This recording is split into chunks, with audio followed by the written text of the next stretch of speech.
సంధ్యా సమయంలో మనందరం కూడా ఈ పంచాంగ శ్రవణము అనేటువంటిది చేస్తూ ఉన్నాం.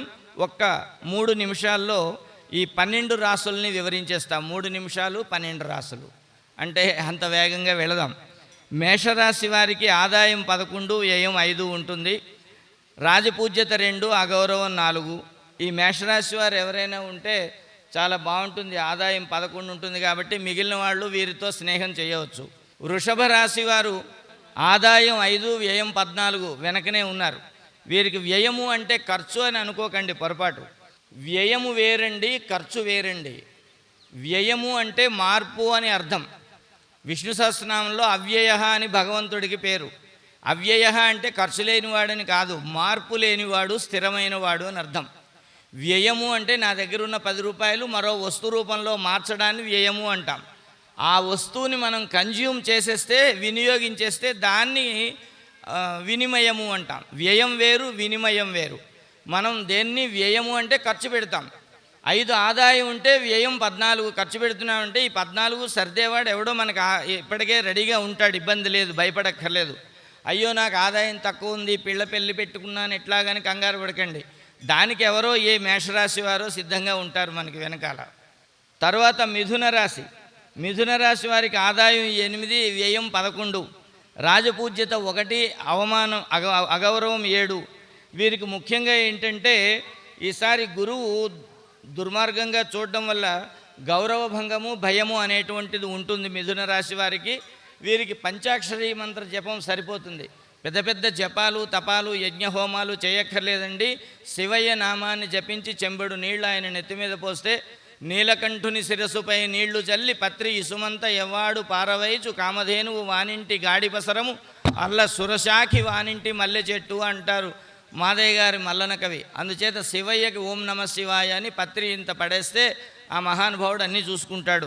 కర్కాటక రాశి వారికి ఆదాయం 2, వ్యయం 11, రాజపూజ్యత 4, అగౌరవం 7. వీరు ఆరోగ్యం విషయంలో చాలా జాగ్రత్తగా ఉండటం అవసరం. సింహరాశి వారికి ఆదాయం 5, వ్యయం 5, రాజపూజ్యత 7, అగౌరవం 3. వీళ్ళకి గౌరవ మర్యాదలు చాలా బాగున్నాయి సింహరాశి వారికి. వీరు ప్రతి పనిలో సూక్ష్మబుద్ధి ప్రదర్శిస్తారు. సాహసము, గోవులు, భూములు సాధిస్తారు. చాలా విజయాలు సాధించేటువంటి వ్యవస్థ ఉంది. పెద్ద పెద్ద పనులు ఈ సంవత్సరంలో పెట్టుకోవచ్చు. కన్యారాశి వారికి ఆదాయం 8, వ్యయం 11, రాజపూజ్యత 3, అగౌరవం 3. ఇది సమానంగా ఉంది. ఈ రాశివారు సాహసాలు చేస్తారు. సంతానముతో విరోధం వస్తుంది. సంతానముతో విరోధం వేరు, సంతానములో విరోధం వేరు. కొన్ని రాసులకి సంతానములో విరోధం అంటే అన్నదమ్ములు కొట్టుకుంటారు, మీ వరకు రారు.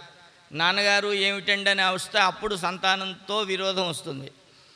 తులారాశి వారికి ఏమిటంటే ధనలాభం అద్భుతంగా రాశారు.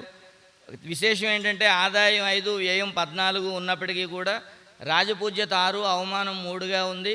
వీరికి ధనలాభం ఎప్పుడంటే డిసెంబర్ 3వ తేదీ తర్వాత అన్ని సానుకూలమైనటువంటి పరిస్థితులు ఉంటాయి తులారాశి వారికి. వృశ్చిక రాశి వారికి ఆదాయం 11, వ్యయం 5. వీరు కూడా మేషరాశి వారిలాగే బాగున్నారు. రాజపూజ్యం 2, అగౌరవం 6.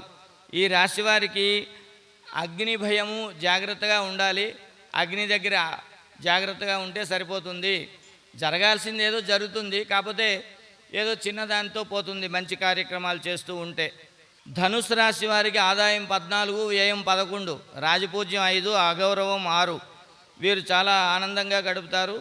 సంవత్సరాంతంలో డిసెంబర్ 4 నుండి సంవత్సరాంతం వరకు కొంచెం జాగ్రత్తగా ఉండాలి. వీరికి ప్రత్యేకంగా క్రూర జంతువులతో సమస్య ఉంది అని చెప్తున్నారు. ఏం లేదు, మనం పెంచుకునే కుక్కే ఆ సమయంలో క్రూరంగా తయారవచ్చు, అంచే జాగ్రత్తగా ఉండటం మంచిది. మకర రాశి వారికి ఆదాయం 2, వ్యయం 8, రాజపూజ్యత 1, అగౌరవం 2. వీరికి స్వగ్రామంలో నివసించేటువంటి ఆరోగ్యకరమైనటువంటి జీవనాన్ని ఈ సంవత్సరం ప్రసాదిస్తోంది. అలా వేసవి విడిది కానీ సొంత ఊరు వెళ్ళి రావచ్చు. కుంభరాశి వారికి ఆదాయం 2, వ్యయం 8, రాజపూజ్యత 4, అగౌరవం 2.